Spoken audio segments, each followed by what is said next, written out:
Welcome to what may be the most important creepy old crypt to date. Yes. Dare I say the titular creepy old crypt, because this episode is about where the title of the show originated. Yep. Right? And what is the actual lyric? Now I can't remember where it came from. I can't tell you either. Let's see. When ninjas creak in doorless chambers. What does he say on the ride? With creepy old crypts. With creepy old crypts. Yep, that's it. I honestly know every word to the Haunted Mansion, and then as soon as the camera turns on, I'm like, what? Have you been on this ride before? Yeah, I think I've been on it a couple times. Anyway, welcome to the very special Creepy Old Crypt about the Haunted Mansion. I think they say on the ride that where they got all the ghosts and stuff like that. Yes. From creepy old crypts to doorless chambers or whatever. Yeah. We're really starting this off super knowledgeable, you know, just trying to show as much expertise as we can. But anyway, I shouldn't have even brought up that we got our title from that, because now we look like idiots. Anyway, but you know what? I'm not cutting a second of it, because this whole show is off the cuff. You know, we're not doing research. We're going about what we hear on the streets. You know what I'm saying? But anyway, speaking of the streets and the neighborhoods, the house that we're talking about tonight is the Haunted Mansion. And it is behind me right now. You can actually, I didn't think we were going to have a shot where you could actually see it. No, we actually it's directly behind me we right found there. a good area. Yeah, you can see it right behind us. Of course, the unfortunate part is right now, it's not the normal Haunted Mansion. No. Here in California, every holiday season, well, arguable holiday season, they start it in September. Early September. God. And it gets earlier and earlier. It does, but it is the holiday version of Haunted Mansion. Yep. The Nightmare Before Christmas. They encompass Halloween and Christmas and Thanksgiving. So. Yeah. But it's always a little bit crushing. I mean, we'll talk about it more later. Yeah. It's always a little disappointing because it's mid-October. You're ready for the Halloween fun of the Haunted Mansion. Yep. And this ride is more of a Christmas ride. It is.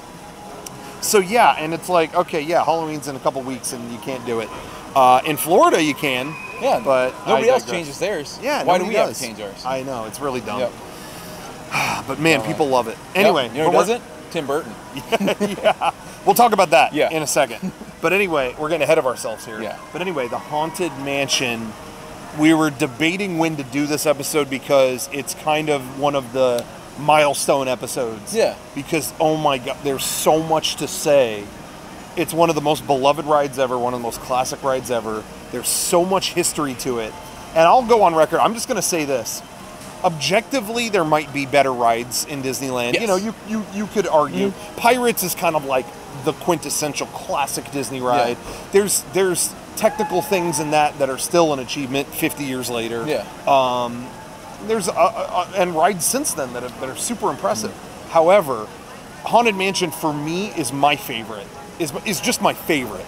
Yeah. Because one, it's just a classic anyway, but it has, for some reason, it has the most layers of history to it of anything here in Disneyland. Definitely. Because there's so much weird, tumultuous stuff with its creation. It's just, and I have books on this ride, like entire book. I've read entire books on it. Yeah. And I've been here, you know, Lord knows, a billion times, but I still find stuff that's like, I didn't know that. Oh my God, I didn't know that. I didn't know that.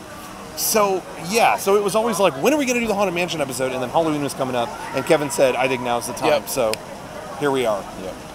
So, now that we're doing what you wanted to do, what did you want to say? I don't know. No, but I figured first we would probably talk about how it started. Yeah. How it started. Totally. You know, I think we were just saying that the plans for the Haunted Mansion existed a long time before it even actually opened. Like, even when they first started, Disneyland, they opened, or, they were planning it or whatever, there was always back there, that's where we're going to have the haunted house. It's going to have a haunted house. Yeah, well, it's got to have a haunted house. Yeah, it's like, it was, here's this theme park with all these worlds and all these places you'll go. It has to have a haunted house. That was, like, Walt's, de facto thing. It's got to have a haunted house. It's got to have something scary. And so that was always, even in the earliest art, there were sketches of it, of just a haunted house. Yeah. Man, they were screaming on that one. By the way, we're also near Splash Mountain. Yep. So you might hear some yelling. You'll hear some Splash Mountain residue. But anyway, so there was always plans to do that. There were always plans to do it. And it wasn't until, they barely scraped everything together to open Disneyland. Like Tomorrowland was built in like 2 days. That's like all they had for that area. And, Frontierland was dirt. It was just, it was rough. So they didn't get around to it for a long time. But then as the 60s got closer, it's like, okay, we're going to build, we're going to add on to Frontierland slowly but surely. And then we're going to make, they started coming out with all these sketches and concepts for New Orleans Square. Yeah. They wanted to build New Orleans kind of situation. So they did it, and as they slowly started to add the pieces of that to the land here, in the early 60s, like I want to say 63, I think, they built the house, just the outside of it. Yeah, and it sat. Yeah. For years. It didn't open, so just for record, Walt Disney died in 67. Before it opened, so 4 years of the final 4 years of his life, it sat there. And then 2 more years until it opened. Yep. And I had heard, so they were planning. Up until Walt Disney passed away, they were planning what's actually going to be in it. Mm-hmm. Okay, we got the house there. We know it's going to be in this nice house. Yeah, what are we going to put in the house? And and it all. It's funny. It just sat there forever as they planned, or other plans fell through, or they changed this or that.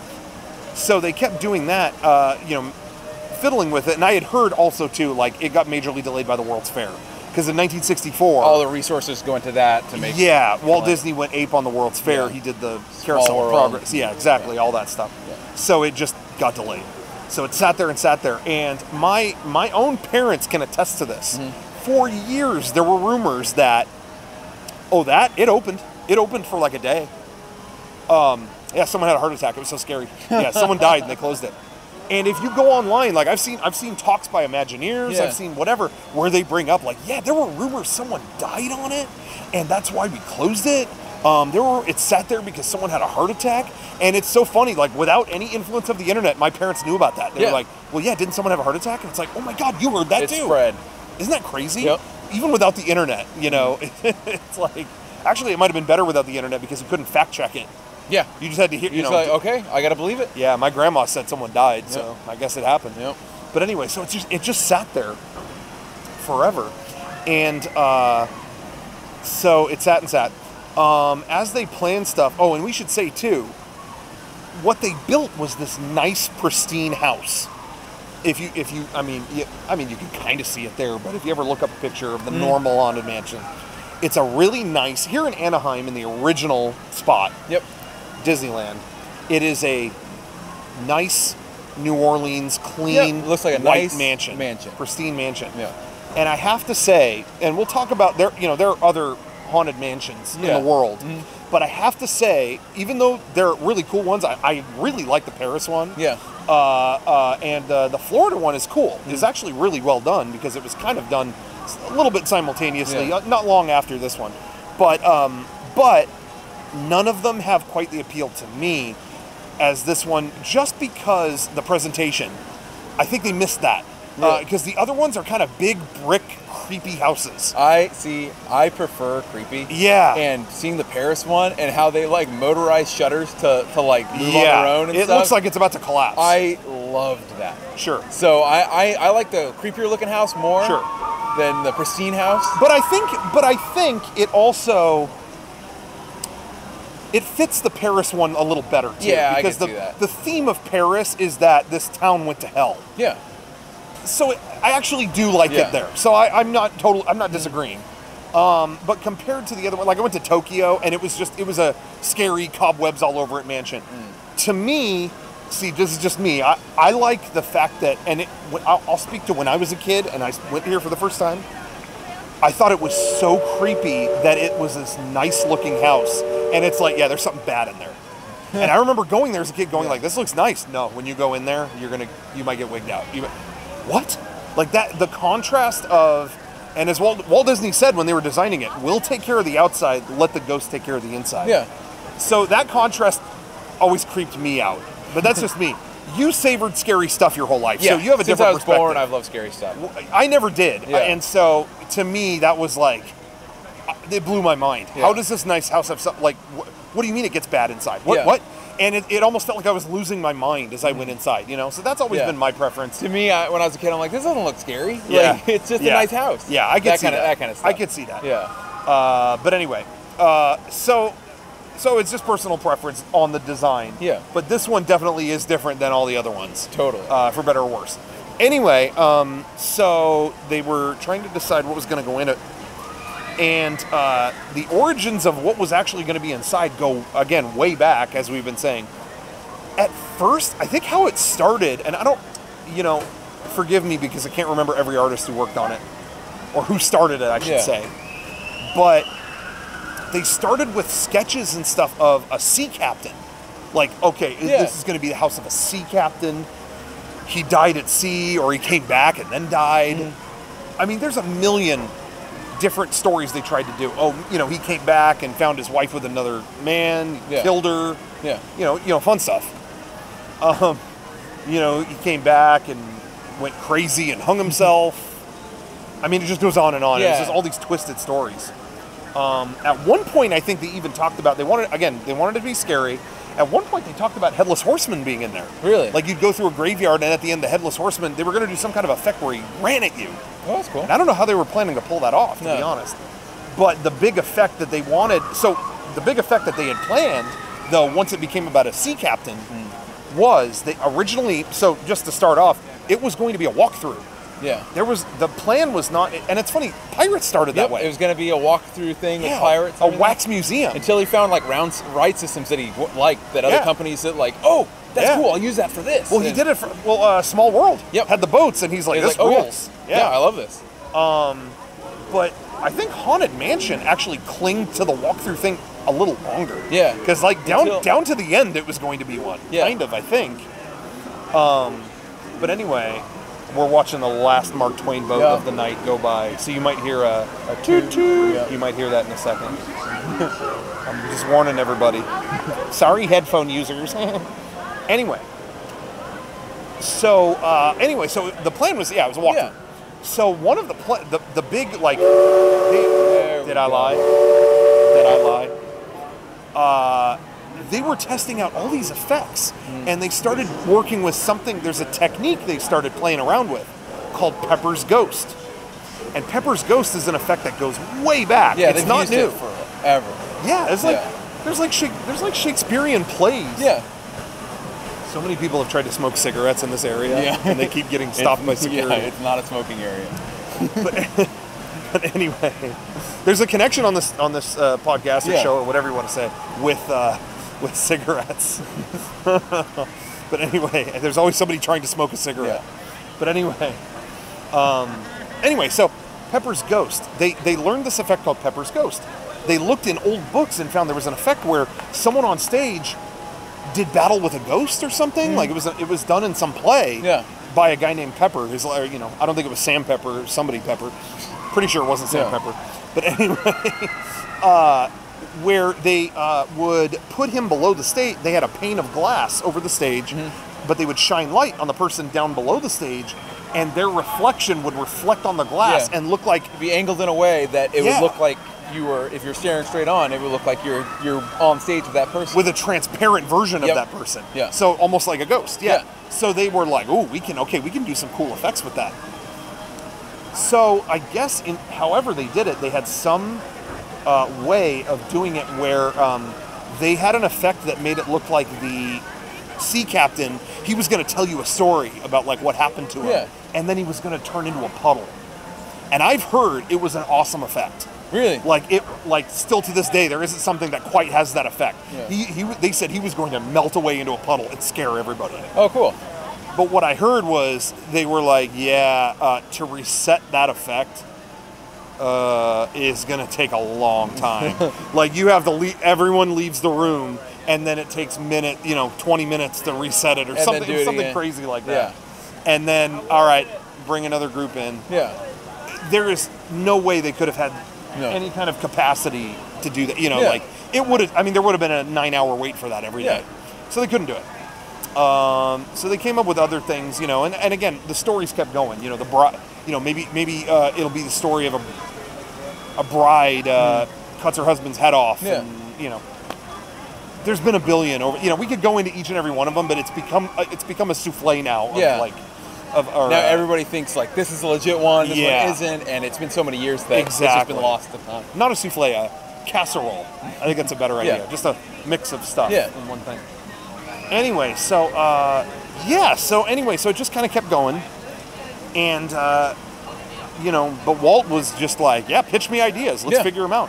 So eventually, they had a lot of talented artists. They brought Mark Davis into it, so he did Pirates, and you know he mastered. I mean that ride is a masterpiece. So they brought him into it, and then they brought in like Yale Gracie, another great artist. You know, they brought in Raleigh Crump had just finished with the World's Fair stuff. Yeah, Raleigh Crump did, even though Small World was more a Mary Blair creation, he helped with a lot of stuff. Cool. So he did, and you know, when they moved it here to Disneyland, he did the facade, like the clock and all that stuff. There's a lot of wacky stuff in that ride that is him. And he did, I mean, the Tiki Room, he carved the Tiki statues outside of it and inside, and like, Raleigh Crump was like the big shot on Tiki Room. He's a great artist. So they brought him in, and so they're all working on stuff. You know, Mark Davis did the paintings that stretch. Once you know, now that you go, when you go on the ride, they're there. You know, obviously that made it in. You know, paintings that stretch on the wall and other creepy paintings and stuff. You know, they all kind of worked on different stuff. Mark Davis, his opinion was, he approached it like he did Pirates. Because when they started on Pirates, it was like, wow, this is kind of miserable. Pirates were awful. Yeah. They were really bad people. Oh, totally. So he said, we got to make this cartoony. We got to make this funny to deal with this subject. And that's what he thought about Haunted Mansion 2. He's like, look, it's death, it's terrifying stuff. We gotta show that it's lighthearted. Like to me, it's Disney. It should be fun. It should be funny. It should be charming. You know. Yeah. And then you had people like Yale Gracie who were like, no, I think it should be dark. Like let's if we're gonna have a dark thing in Disneyland, this is it. Like let's do it. Like, you know, don't you want a scary thing? Yeah. Isn't that why we're doing this?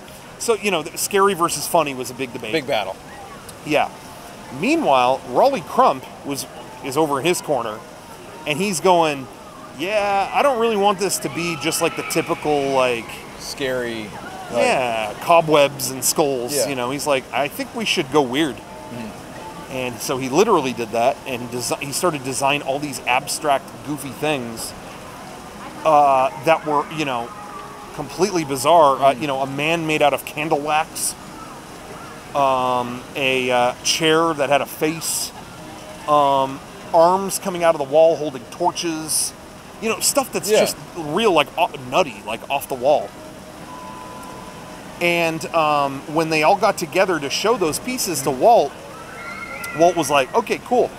By the way, at some point, Kevin told me before this, he's like, you know all the old lore stuff, so you can do that part. So if this part's a little me heavy, I apologize. Don't worry about it. We'll get to the good stuff in a minute. But anyway, they're going over all the stuff. Walt was coming in to like approve it, you know, and take a look at everything. And he said, well, you know, we're gonna film. We're gonna do our 10th anniversary special. So we should show our best stuff. And so he's like, show the stretch paintings, show this little effect you did with looks like a skeleton's playing the piano. It's Pepper's Ghost effect. Show that. And Raleigh, bring all your Museum of the Weird stuff over here. So Raleigh was working on, he called it Museum of the Weird because he thought, well, maybe there'll be a room in this walkthrough where it's like, okay, there's scary stuff, but you go in this room and it's just unexplainable weird stuff, like I just mentioned. The chair with the face and like, you know, a wagon that looks like a gypsy camp, like kind of wagon, like fortune teller, you know, there's, you know, just very like occult kind of stuff.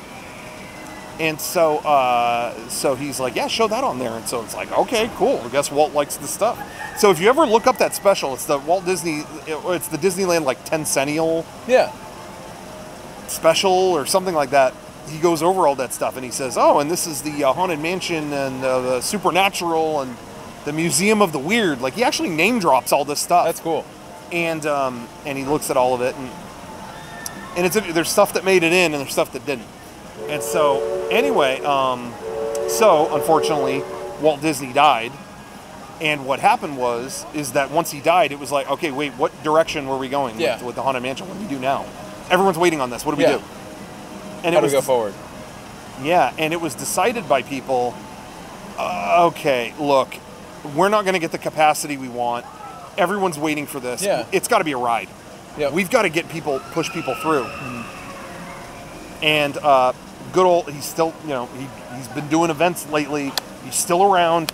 You could see him all the time. Bob Gurr, mastermind behind all these vehicles and stuff any ride vehicle you've been on at Disneyland, like he invented. And so he came up with this new system, Omnimover, which is it never stops moving. Yep. It just keeps going, and you step on a conveyor belt and just hop on. Yeah. So he threw that, I actually don't know if Adventures Through Inner Space had opened yet. Like, if they got the idea from the same ride system, yeah. Exactly. I think those opened pretty close to each other. It might have been in there first. I can't remember. Okay. But he came up with that ride system. It never stops moving. Yeah. So, man, it just pumps people through. And so he added that, and then they were like, okay, well, then how are we doing this? And so, again, you had Mark Davis going, oh, yeah, it's silly. Well, we'll just make it silly. And then you had Yale Gracie going, no, it's scary. And so the battle never stopped. Yeah. And so they said, okay, well, you know what we're going to do? We're going to have this other Imagineer, Ex Atencio, who did, again, great stuff on Pirates of the Caribbean. He wrote Yoho, A Pirate's Life for Me, and, did a lot of great work on that ride. Get him in here, he'll settle it, he'll put it all together. Have him decide. And so it's like, Ex Atencio is like, Great. okay. And it's funny because if you really look at the ride, it's kind of like he divided it. It's split into two. Yeah, kind of. Yep. And I never realized it until way later in life, that the first half is kind of, like the stretch paintings are kind of a gag. Yeah. Well, they're a gag. But that's technically before you even get in the ride itself. But it's kind of just, it's kind of macabre, like it's kind of just kind of spooky the whole first half. Yeah. It's kind of just dark, like, ugh. And then the second half is where musical, funny, lots of they're all cartoony looking, that's where Mark Davis's influence starts to come in. So the first half you got Yale Gracie's situation, and then the second half they're hanging out drinking tea in the graveyard. Exactly. That's when Mark Davis comes into play. So I think it's a good mix. I think it works. Yeah. I think personally, if it was too funny. Yeah, it's like, oh, it's not scary. Yeah. Or, it's not too scary. It's like, oh, where's the fun? Yeah, if it was all grim, it'd be like, oh. I think they found the Disney mix. Yep. Where it's just, you know what I mean? It's like just the right blend. So those two kind of got their way, and then Raleigh Crump is sitting outside the room going, okay, so what about Museum of the Weird? I came up with Museum of the Weird. He liked it. And so and they were like, I don't think Walt liked that stuff. And he's like, no, Walt came and had me show them on his special, so, we don't have an official document saying that that's going in, Yeah. Well, no, he came and wanted it. Why did he want to show them on a TV show if he didn't like them? No, it's too weird. So he lost. Yep. The plan was they wanted to have it, according to Raleigh Crump, they wanted to have it like, you go through the whole Haunted Mansion, whatever, if it was a walkthrough, whatever. Or in its ride form, actually. I think either way, they wanted you to exit through the Museum of the Weird. Yeah. Like okay, and at the end you go through the house's little gallery of weird stuff, and it's like, what is this stuff? I need to get out of here. And it never happened. They it's funny because Haunted Mansion is so beloved by people, but when you ask a lot of the artists that were involved, they're disappointed. Because it's kind of like, they played it safe. Yeah, they didn't do this. They didn't do that. They didn't a lot do of stuff on the cutting room floor. Yeah. And in my eyes, it's one of the best Disney rides ever made. One of the best pieces of entertainment ever. But the people involved are just kind of like, I know what they didn't do. And the Museum of the Weird was just something that they just didn't have the ambition to pull off. And it's kind of sad. But what's funny is that there are remnants of the Museum of the Weird all over the Haunted Mansion when you go through the ride. I have been told, I've heard that pretty much anything with a face was a Raleigh Crump / Museum of the Weird idea. Really? Because because even the wallpaper, the famous wallpaper with the eyes and stuff on it, I have heard was one of his designs. I think he was designing like some kind of bird thing that was going to be in the Museum of the Weird, and they used that artwork just as wallpaper. Yeah. You could see over the doors. It looks like there's like faces with teeth above the doors in the hallway corridor. Yeah. I think he did that. There's a clock that has a demon's face at the top. It's at 13 all times. Yeah, and it just constantly goes, and there's a tail hanging, like a devil's tail. That's Raleigh Crump. Yeah. And what's funny is you can kind of see when you go into the corridor, when you can see the endless corridor, like the one where the candelabra keeps down. on going, and there's a candle in it. Yeah, to the left of it is a chair that kind of looks like the one with the face. Really? That was supposed to be in Museum of the Weird. He had a chair with a face, and it resembles that. It's that chair. It doesn't talk like it was supposed to, but I think that is that chair. Okay.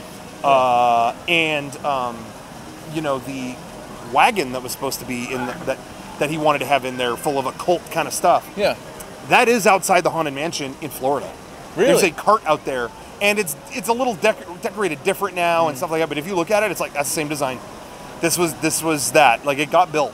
Yeah. So it's just interesting. And the hands, the when you get off the ride, the hands holding the They're candelabras. Yeah, when you get off, right? Yeah. Those are all him. That was a Museum of the Weird thing. So there's all kinds of stuff if you really look. Anything with a face. Yeah. Raleigh Crump's window on Main Street has a lot of Museum of the Weird art and stuff in it. So that's it has the hand with a star on it, and that was like on the wagon he wanted to put in that. So anyway, so that's what they ended up making it a ride to meet capacity and do all that. It became a ride, and they did it the way they did it, and that's how it is. Raleigh Crump is the biggest critic because he's pissed they didn't use the Museum of the Weird stuff. Yeah. But he also, little things too though, because he also said he's like, you have the ballroom where there's ghosts dancing, and they're essentially mannequins spinning on a turntable. These ghosts, they're just spinning, and he's like the concepts we were coming up with were like full motion. Yeah, not just spinning around. Yeah, he's like, we were developing methods of having them move completely fluidly. Yeah. And then once Walt died, it was kind of like, screw it, just put him in. He's like, it's just funny. It's such a great ride to me, but there are all these artists. What would it have been if Walt didn't die? Yeah, it is interesting to think about. But anyway, so that's kind of what led up to where it is. And of course, once it opened, I think to this day it still was the highest attendance of for a ride. Day one? I think the highest park attendance of it in a day was when the Haunted Mansion opened. They had I don't know the exact number. I'm going to say 1 billion people. But man, it was a ton. It was really fun reading about, because again, it was a couple years after Walt died, but New Orleans Square had been done at that point. And it's really fun. If you ever go online, read about the night when they did press previews for the ride. And they put all the press and guests in the newly finished Club 33. Yeah. And they had them up in the secret club in Disneyland, where they had to wait till midnight and then they could go on the Haunted Mansion. And it sounds really cool. Yeah. And they said they planned it all night, and they said, man, it's people are getting restless. Is it almost midnight? Yeah, okay. Give more alcohol. Okay, yeah. Give another dessert. Okay. Yeah. And then finally it hit midnight, and it's like, all right, let's go down. Yeah. And then I think this is what I heard. I don't know if I'm making this up or not, but they let everyone down, and then they got heard over the walkie. It broke. So then it was like the person leading them down was like, before we enter, here's a ghost story. We had to. Once was a ghost. Yeah. And he was very scary. Leading up to the whole backstory they did develop for the house, because again, there were rumors when it was sitting there empty, there were rumors for so many years that people kept, assuming stuff, whatever. And Walt Disney did an interview. He went over to Europe at one point, And they asked him, like, what are you doing over here? I think he might have been in the UK. Okay. And they asked him, what have you been doing up here? What have you been up to?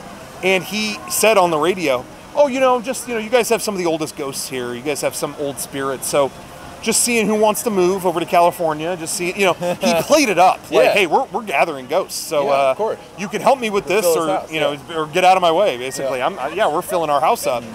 And so then back here, people kept coming up to the fence and going, when did I go in? What is this? What is this? Yeah. And so I think it was, he just passed away recently. What's Marty Sklar? Yes. It was his idea. He put together a sign that was up in front of the Haunted Mansion while it was closed for however many years, 6 years before it opened. Just like on the front gate. Yeah, that was basically like calling all ghosts. Like, Haunted Mansion, hey, if you want to retire and you need a place, come inside. Here you go. Here's your house to do it. And so that sat there for years. And that was kind of always, people would go up and see that, and it's like, oh, they're doing something. Yeah. Something's brewing inside, Anyway, so that lore just stayed for so many years until it finally opened, and by that point the hype was maximum, so everybody came. Yeah. And it was a classic ever since. Yeah. But we should say we'll go through every part. I think we'll go through kind of every part of the ride. Yeah. And I'll let you take the lead on that because I'm already like done talking for this episode. But we should say, if we're talking about lore and myths, the most famous one, we'll just get it out of the way, was people went on, there's all these tricks, there's all these things we'll go into, but when people went on the ride, right when it opened, they said, yeah, there was this, and then they went on it, later or whatever, they said, when I first went on it, there was a ghost that his head disappeared and it appeared in his box. Like he had a hat box with him. Yeah. And then other people were like, I never saw that. Yeah, there were people. I went on like right a week after it opened and I never saw it. Yeah, it's like, I went on it like right when it came out. There is not a ghost like that. Yeah, I don't believe you. Like, and there were people like, no, I saw it. The dude's head disappeared and he had it in a box. Yeah. You're making that up. That was a argument for the longest time. Until maybe, 2 years ago? A year ago? Well, we should say a few years ago. I mean, in the last 10, they did confirm. I think it was... Footage came out of it. Somebody had shot on the ride. Even that was only a couple years ago. Yeah, That was only a couple years ago. But a photo, people had rough photos. Yeah. But I think it was about 10 years ago, or maybe 12. Maybe 2005 or so. Confirmed it, or? Tony Baxter, famous Imagineer Tony Baxter, found the cleaning manifest where, clean this, clean the hallway, clean the stairs, clean the whatever. And he said on the list is Hatbox Ghost. So he's like, that goes to show you that was in there. Yep. There are no molds, there's no this, there's no that. Yeah, it's all been lost. But we have a proof right here, it was in there. And then, photos started to show up. Yeah. Footage in the past couple of years, someone had a real rough... Yeah, just early, like black and white, no sound or anything. Exactly, yeah. So there was a Hatbox Ghost, and it was gone. So apparently what happened was that effect did not work. People, like, the cars got too close to it. You could see the head. I thought it worked in their studios. Like when they were developing it, it's like, okay, this worked. But as soon as they put it in the ride, I guess if you looked at it from different angles and stuff, it didn't work.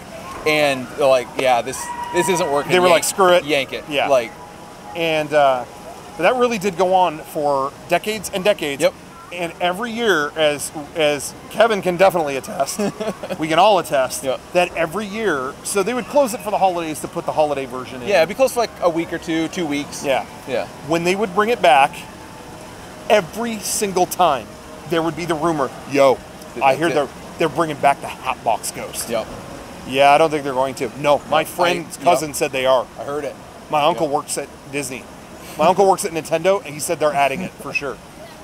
And then the mind blower was in 2015. Yeah. It finally did show up. They brought it back too. Remember, they started putting a lot of merch with the Hatbox Ghost on it and everything like that. And they're like, ooh, this is like, they're starting to promote this a lot. And a section of the ride was walled off. Yeah. And there was a lot of like junk in the way. Yeah, there was just like, what? Like, why is this walled off and everything? And it right at the last second, they're like, "Yep, it's the Hatbox Ghost. Hatbox Ghost is back, returning this day." And they put it back in the ride, and I love it.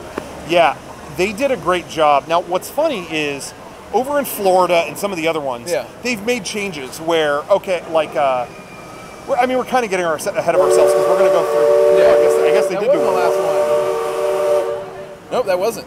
That was supposed to be the last one. No, I was lied to. Anyway, in the other Haunted Mansions, they've tried stuff where it's like, oh, look in the mirror, they added a CG ghost. Yeah. They added a computer thing, like a computer effect here. They do all this stuff at the other ones.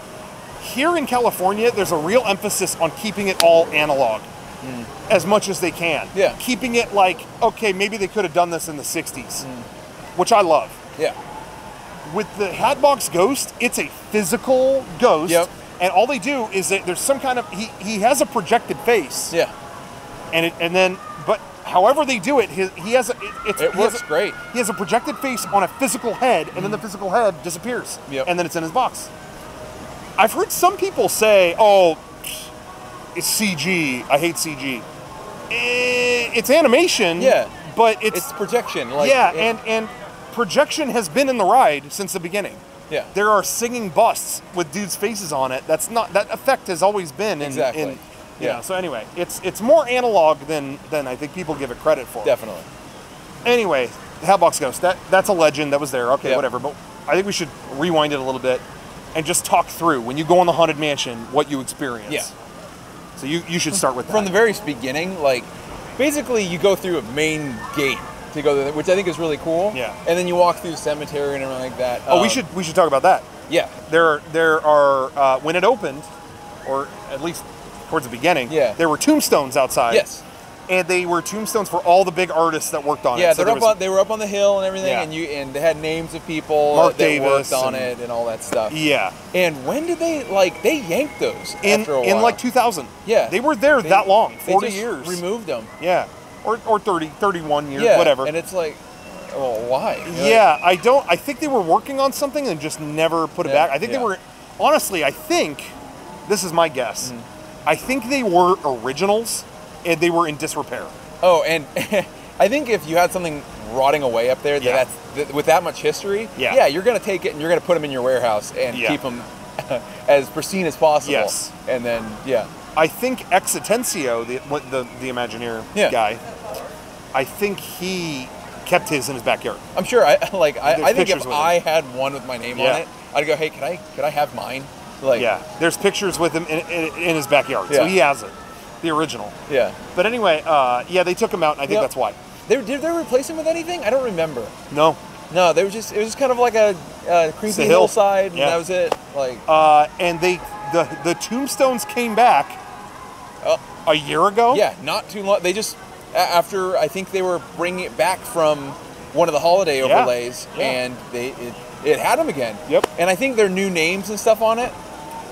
They used the original ones are there. Yeah. They added a few that are new. Okay. Yeah. And I've heard some people in the design world complain about them because there's new tombstones and they're right up against there's a wall in front of you and the tombstones are up on top of the wall. It's like, where do the body go? Where do the bodies go? Yeah. The wall's right here. There's no room for the body. Yeah. So I heard there's designers that pisses them off. Anyway. Okay, so go back to going through it. After that, basically, when you get up to the house, when I was a kid, I used to always do this. Just because I wasn't thinking about like logistics and engineering, I used to think if I looked through the window, I could see the ride cars go by. I used to always think that like, that's the house, that's where the ride is. I'll be able to just look in the window and see. I knew enough that it's like, okay, I'll see the ride go by. Yeah. And I couldn't. You couldn't see anything. So I looked every time and it never worked. Yeah. But I loved basically the whole going up to the big creepy house and all that. Yeah. And the very front of the house is where we met. Was it Aaron?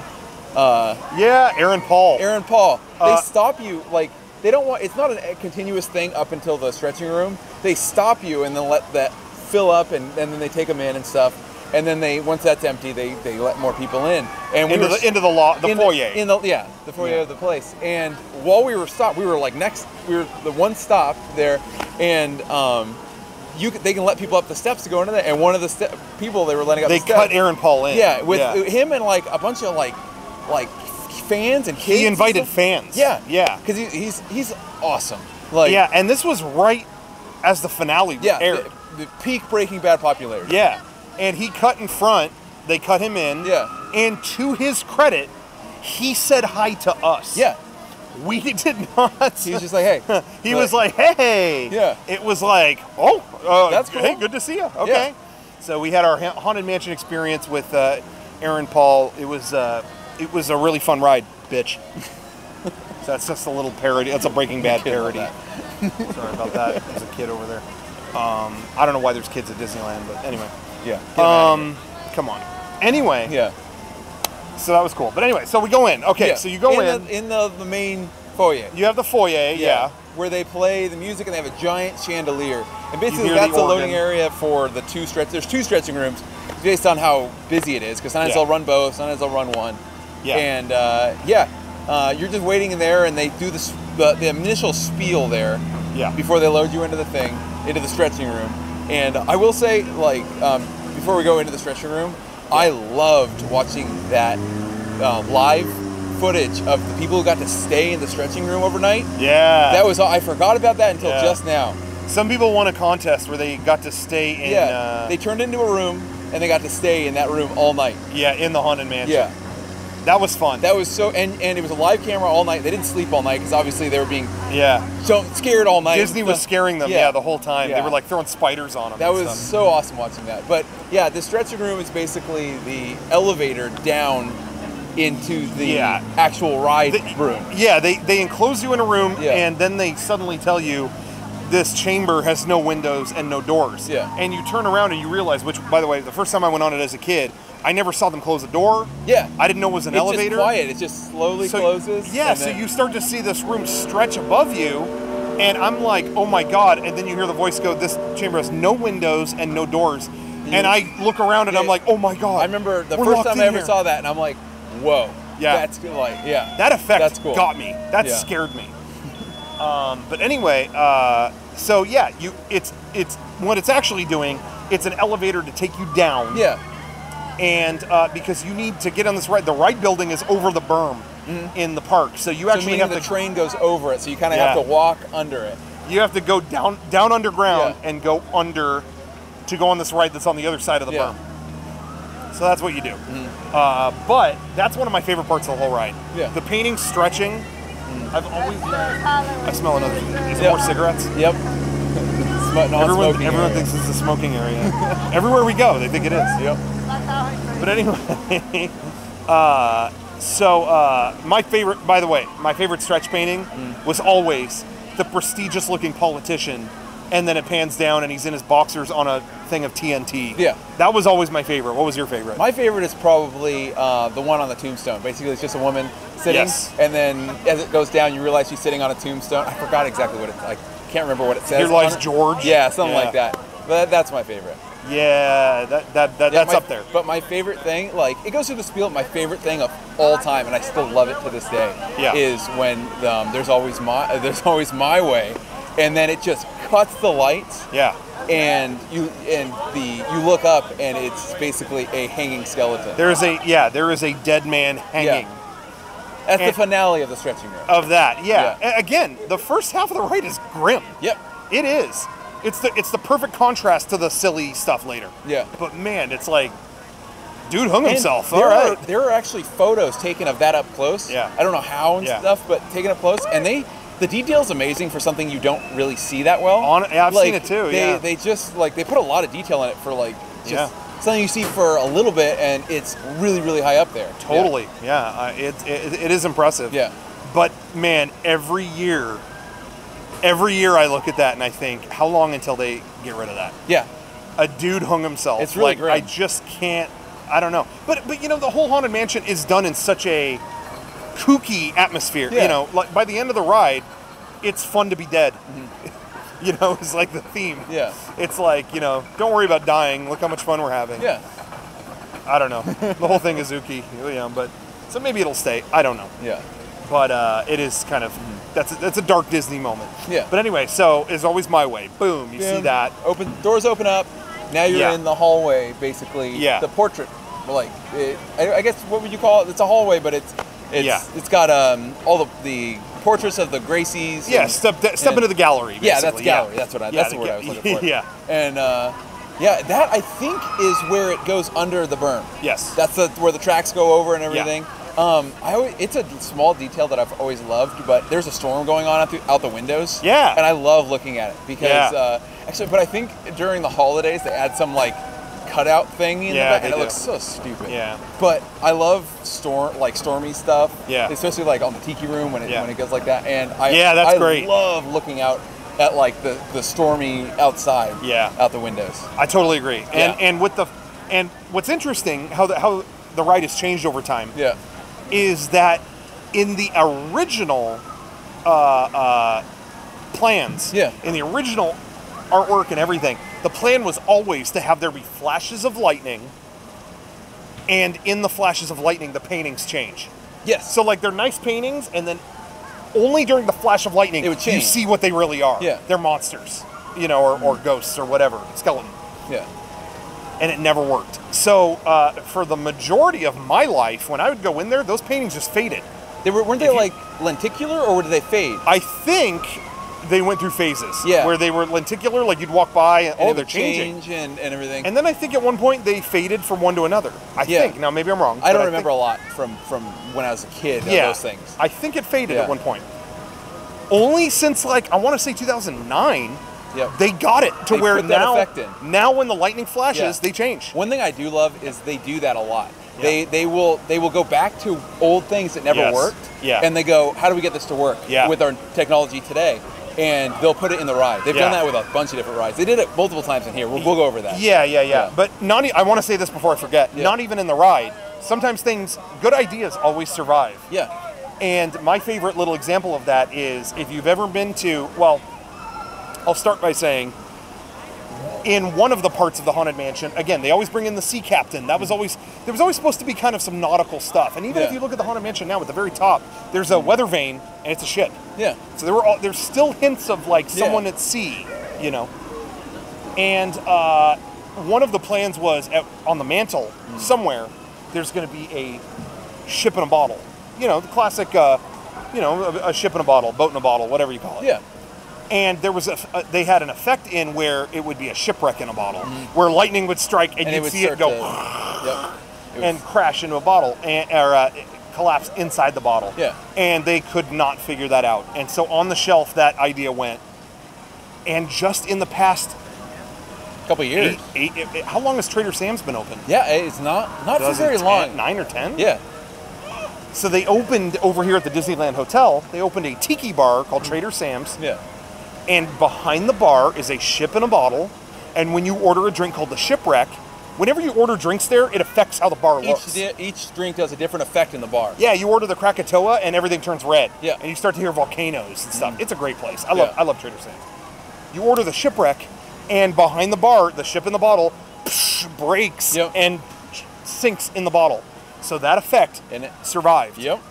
And I went. Someone at some point showed me concept art of that from the 60s. Yep. Yeah, and it showed up in the 2000s in a bar at the Disneyland Hotel. So it goes to show you things don't ever go away. Yep. They save everything and they go back to it if they need to for anything. Yeah. They dug that up and they were like, we can do this. Yep. Anyway, okay. So going back to what you were. So what were we talking about? Ideas go away. We were talking about the lightning thing, and it changed that just recently added back. Well, added for the first time the thing they wanted. The original effect of lightning striking, and every time that does, all the pictures change. It's interesting because they changed those paintings too when they added that effect. Yeah. They added a dude who's going like that, and he turns into a skeleton. Yeah. That's from Disney World. Really. And what was originally over there, if you remember, the Medusa painting, she turns into Medusa. Yeah. She was further down, and at the very end was a woman who, it's like 2 different months. It was like May, and then it goes to December. Yeah. Like she's rotting. Like it's May, and then when December hits, she's like an old, decrepit woman, Yeah. But that's gone. Yeah. I think they probably got rid of that for the sake of, like, the rest of them were actually like, oh, they're becoming like demons. And this one, it's like, oh, she's just getting older. It's kind of like, pretty much every ride had a little pot shot at women. Yeah. And I think that was like, maybe we can get rid of that. Anyway, so that vanished, and they added the dude guy. Yeah. And I think they added, maybe I'm crazy, But I think they added another one of the like Panther woman. There's like a woman who becomes a cat. I don't think that was there originally. Yeah. I don't think it was. But we should say, once you get to the end of the gallery, Kevin's favorite part, we're actually going to show you, Kevin got he got a photo of this cool effect. Good footage, check out the effect, see if you think it's really cool. God. That's probably been there forever. Like, I don't remember that not being there. The statues at the end? That's an original thing. Yeah, that look at you forever. It's an optical illusion. The statues follow you and watch you as the thing. Yeah. But it's the age-old optical illusion of it's inverted. And so it looks like it's following you when you move over from side to side. My favorite thing in the world is it happens so often. Yeah. People will take a picture of it. Yeah. Expecting that to affect, like people at home, hey, check out this trick. And it doesn't. Yeah, you have to be there in person. Yeah, it doesn't do anything. It's like, it just doesn't work. Yeah. And we always see that. There's always people take, let me snap a pic. Hey, Justin, I wish you were here. Check this out. Yeah. It's not going to work. It doesn't work at all. They just look like statues to look at. So we make that joke almost every time I've ever been on the ride. It's like, hey, check out this cool trick. Yeah. Anyway. But that effect tripped me out as a kid, too. Yeah. As a kid, I was like, what the? I did not know about that. And then it was only when we got off the ride, my dad was like, it's inverted. Like, those cave in. Yeah. And I was like, whoa! And I had to go on it again. It's cool. Yeah. That was how I discovered that trick. It's amazing how something as old as that effect can still work. But those are the best effects. Yeah, the ones that are elemental, like that. Yeah. Anyway, so you continue down the thing, and you go into the, I don't know what it's called, but it's all cobwebby and has the bat stanchions. Yeah. And it sucks. There was one at the very end that was so worn down over the years because you go around the turn to get on the ride, and that one, so many hands have been on it. Everyone would just grab onto it. Worn down. Yeah, they would all grab it as they turned. Yeah. And they just recently replaced it, and it's like brand new. And it's like, I like the old one being there. Why would you replace that? Yeah. It was all worn down, had all this aged, weathered look to it. But it really is crazy, the testament of time. Yeah. Like, it was bronze. Yeah, bronze or brass or something like that. If you rub a hand over it all day, every day for 45 years, it wears down. It does wear it down. Yeah. But it just shows you it's like the destruction of time almost. Erosion in process, So anyway, it was just that I liked that was there. I kind of wish they wouldn't have replaced it. I know. I don't know why they would. You know what's funny is there was a panel, I want to say maybe it was D23 or something, where it was the first time I'd ever seen it brought up. Yeah. Tony Baxter brought it up, like, hey, if you ever go to Haunted Mansion, touch the stanchion at the end, because that thing is so worn down. It's smoother than all the other ones because it's had hands on it for 45 years. Yeah. And I almost feel like as soon as he mentioned it, they got rid of it. Almost like, we need to preserve this, or we need to keep it. Maybe. Or, They do. I'm sure it's in a warehouse somewhere on Disney property. Yeah, very strange. Yeah. Anyway. Yeah. Okay, so you get on the ride. Now, I want to say something about this part. When you load up on the ride, there's old concept art of stuff that was supposed to be there. Yeah. Like when you actually get on the buggies, there's a whole area behind it. Yeah. And there's artwork of like a dead body caught in spider webs over there. They were supposed to put all these kind of scary things. Yeah, creepy stuff over there. And they never did. Instead, it's just a big black void. Which actually there is some art of that too, where it's just a big wispy void. Yeah. That's what it is. I like that. Yeah. I actually don't think they need stuff. Keep it subtle and keep it creepy, which is funny because when they put this in, they make it the loudest, most annoying, gigantic thing. The Christmas version, you're saying. Yeah, the Christmas version. Yeah, when they do the Christmas version, it's a bunch of presents with the characters popping out. It's all the way to the ceiling. It's super loud. Yeah. Yeah. No, regular Haunted Mansion, it's a big black void. I like that better. Over in Florida, that's the gallery. There's more paintings. Oh, really? And I kind of do like seeing more art, but I think it's creepier being a black void. Yeah, totally. Anyway, so you get on it there, and you go up. So you go up basically the staircase. Yes. And the first thing you hit out of all of it is the endless hallway. That has and it's again a really old effect that still works and it looks awesome. Yeah. It's basically a hallway that looks endless and it has a floating candelabra. That's lit. Yeah. And that I remember seeing that as a kid. I loved it when I was a kid. That was awesome. The one in Paris I thought was broken because it doesn't move. Yeah. And then it slowly fades into somebody holding it, like the I think it's the bride holding it. Yeah, the bride. Yeah, you're right. And it like, I'm like, oh, it's not working. It's just sitting there. Yeah. And then you see a bride like kind of fade in, and she's holding it in the thing. You're right. And and I was like, oh, that's cool. Yeah. That's really cool. But yeah, this one's awesome. It's creepy in its subtlety. It's great. There's a knight right there. I forgot. Does it move? I think, man, that's a good question. I don't remember. I thought it would creak like that. Yeah. But that might be Mr. Toad. It might be. But at one point in the, I want to say late 80s or early 90s, they tried a new effect. In the early 90s, there was a real, like, a weird period in Disneyland where it was seen as, like, lame. Like, oh yeah, Disneyland's, that's boring, that's for kids. Go to Universal Studios or go to Magic Mountain because they got roller coasters and, you know. And it's funny, it's like, it took about another 10 years for it to be like, no, Disney is cool. Yeah, Disney's really cool. Like, yeah, but it went through a phase where it wasn't. And they kept trying to do stuff to spruce things up or make them more exciting. And one of the things they did was they replaced that knight and occasionally had a real guy in a knight costume there. And he would just at people in the cars. Well, that lasted about 2 days. People lost their mind. I mean, people jumped a mile. Just standing there and And I heard a rumor that a man decked the knight, like full on, like boom. And he's it was like wearing armor. Who cares? He was protected. Yeah. But I heard after that they were like, "No, we're done. Let's just put a regular." Yeah. And I have to be honest. We don't need that. The ride's done. You know, it's a piece of art. I don't. You know, little additions here and there. I understand, but like, I don't need some guy scaring me. You don't need any jump scares. In a ride. Like now we'll go through this, but there were some jumpy parts in this. Don't get me wrong. Yeah. But something with the express reason of just startling you to me is like hacky. Yeah. You know, I don't know. Anyway, that's just my take. Anyway, so they stopped doing that. Anyway, all right. So that was the endless corridor, all that stuff. Okay, so then you keep going. Then you go to the greenhouse, and there's a coffin. I guess it's a greenhouse. It might be a crypt with a glass doors everywhere. But there's flowers everywhere. They're dying and all this stuff. It is, I don't know which one it could be, but there's basically a guy in a coffin going, "Let me out of here! Let me out of here!" And he's pushing, and that looks awesome. I think. But I always look at that. But if you look beyond it, it's cool.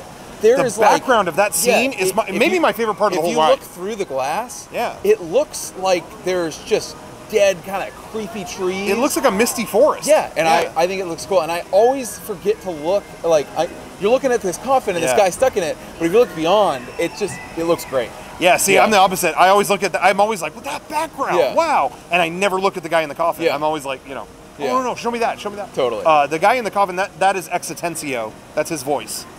And I think you hear his voice also in the Playful Spooks have temporarily, like when the ride shuts down. When the ride shuts down? I think that's him. I think. Okay.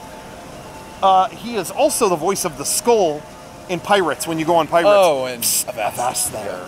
There, it'd be too late to alter, whatever. That's him too. Cool. Anyway, so you go through. But that's one of my favorite parts. I love that part. I love that it's all glass and everything. We should say too before we forget. Yeah. In that room, you see a crow, like a raven, going back and forth. You see one in every room, and there was talk at one point of having that be the guide to the ride. And it would talk to you, or this is what this is, because there's even recordings. There's a Haunted Mansion, not a book on tape, but like an audio book. Yeah, that's like no. No, I think there's a sign right there. There's a part where it's okay. There's this book on tape where they go through. We should just start smoking. I know. Everyone thinks we smoke. Yeah. We're always in an area where people think we smoke. Next episode is going to be about cigarettes. Yeah. We're going to discuss how Walt passed away. Anyway, no. That was a dark moment. I'm sorry. Well, we have to get a little grim because it's the Haunted Mansion episode. Anyway, what was I saying? Oh, so this book on tape, it was about someone's trip through the Haunted Mansion, and the whole thing is narrated by, there's a crow, and there's a raven the whole time, and when they see the hanging body, there's a recording on there of a raven going, took the coward's way out. It's like, yikes. Okay. Anyway, so there's a raven in there, but whatever. Moving on. Yeah. Then you hit the, like, basically the separate rooms of the hallway with doors. And it's just a long hallway with different types of doors. And each one has, like, kind of a different effect. Yeah. One is bulging, and which is really, really cool. Yeah. And one has a door knocker on it that's just constantly going. Clack, clack, yeah, clack, clack. Just continuing going. It's just each one has its own little effect, and it's really unique. And I've heard, I don't know if this is true, but cast members like do paper, rock, scissors to who has to clean that area at night. Why? Because I've heard it's creepy as hell. Oh. Because I think, maybe I'm wrong, I think they keep that running. Yeah, I wouldn't see why not. I've heard that pirates, they keep running all night because it's easier on the hydraulic. Yeah, to just keep it running. Yeah, I've heard that too. Maybe that's the case with Haunted Mansion, but I've heard like it's like I don't want to go. It's like at night you have to clean by the breathing door. Yeah, I've heard people are like breathing door, I don't want to do like the thing that has the growling and it's pushing through. Like, yeah, I've heard that it's like I would eat that not up. fun. Let me clean it. Yeah, that's Kevin's thing, not me. No, thank you. I'll sleep in that hallway. Yeah, you know what though? I will say, I don't have the affinity for scary things like Kevin. I actively avoid scary things. But if they did say spend a night in the Haunted Mansion, I would do it. Oh yeah. I mean, barge it. You got to do it. Totally. You know. This is creepy. Hey, but you're never gonna get. I mean, this is what an experience. Yeah. So. That being said, if I worked there every night, I'd probably not want to do it every night. But anyway, okay, so yeah, you go down the hallway and then you hit the clock. Basically, it's one segment that it is just a clock that is always on 13. Well, it's 13 at the top, and then it's spinning around. Yeah. But a lot of people don't realize there's a shadow of a hand that goes over it. Yeah, claw every time. Yeah. And then right after that, you go into Madame Liotta's seance room. Yeah. And the effect has changed throughout the years. Yes. Originally, and it actually was, I believe, better that way. The ball with her head in it, where she was talking, was just sitting on the table. Yeah. And you had obscured by the chair. Yeah, there was a chair in front of it with a raven on top. And just was there a raven on top of it? Yeah, there was a raven. I think it still is. I think there's still a raven. Well, the raven's there, but it's on the chair. Yeah, that's what I'm saying, on top of the chair. Oh, yeah. I thought you meant on top of her head. No. Sorry. But so you would come around and you would think somebody was sitting in that chair because you could hear this woman talking. Yeah, you could hear her going, tales of a rat, calling the spirits wherever. So yeah, there must be. And then you would come around and it would come into view that this woman who's talking is just a head in this magic crystal ball. Yeah, it's not a woman with a crystal ball, it's just a ball. Yeah. Yeah, exactly. But now they have added an effect where it is floating over the table. Yeah. And you can see that as soon as you come into the room. It's just like this floating ball. Yeah, the gag is lost. The chair is still in the exact spot. Yeah. But it does not, you don't get that effect anymore. I think some people didn't realize over the decades that have passed that was the gag. Yeah. It's just got lost through time. Yeah. Yeah. The floating effect is cool. Yeah. Like that ball is floating around the room. Sometimes the lights are a little too high and you can see the cables. Yes. But most of the time they got it down now. I remember seeing the cables every once in a while. But that was a cool effect. I like all the different instruments that play in that room. Yeah. And there was rumors that before Haunted Mansion, the movie came out, that they were going to replace that with Jennifer Tilly. Because they added movie stuff before. Yeah. And then that movie bombed. Well, yeah, but also that, I've heard that rumor came from just Jennifer Tilly. Oh, really? She said, they said I had to be in the ball once this movie comes out. That's like when The Rock said they're going to add me to Jungle Cruise or something like that. Yeah, it's I'll believe it when I see it. Yeah, that's never going to happen. But that was a rumor, and obviously for good reason it didn't happen. I think that was a producer that was so enchanted by her beauty that he was probably just like we'll put you on the ride. Thank you for doing this movie. We'll put your head in the thing. It's like Jennifer Tilly, dude, she's beautiful, man. Yeah. You'll say whatever you want just to make her happy, you know. But it never happened. Sorry, Jennifer. They still back to the Chucky movies. Yeah, they used the original, and I remember back in the day, I had no idea how the effect was done. I'm like, how do they do it? And it's just... I still kind of don't get it. Yeah, it's basically just like a mannequin head with all the features and stuff, but none of the, basically, and then they project it onto it. Well, sure. So how they originally did it is there was a projector somewhere projecting onto the ball when it didn't move. But once it started floating, how the hell did they do it? I think that's one of the reasons they added that effect to that, because before it was just like, okay, it's just projecting. You know how they did it. I know how they do it. And now I'm like, do they have... What I think it is I think it is so technology is advanced enough. You can put everything in the ball. I think that's what they did. And one of the cables going to it is power or whatever they need. Like, it is condensed enough. I think it's like inside. you can project that just within the ball. Yes, I think that, and you don't need anything outside. I actually read about how they did it, Yeah. and it was very detailed, and I couldn't retain it. Yeah, I think that's what it is. Okay. I think the projection is inside it. Yeah, because now it's not, because it probably before was like reel to reel and all this stuff. It was, yeah. I don't think she. I mean, I don't know if this is public knowledge or not, but our good friends over at Game Grumps, Susie at Game Grumps has a strip of the film. Really? Yeah, I think she paid a ton for it on eBay, or somehow got. I don't know how she got it, honestly, but she has a strip of the 16mm or whatever film from that. And I was pretty jealous about that. That's cool. So hopefully at some point, if I get in their good graces, they'll just give it to me. Well, you can get the digital copy on the SD card that they have for this one. No, you don't want that? Film, so hopefully, Game Grumps, when you're done watching it, just give it, throw it over to me. I'll take it.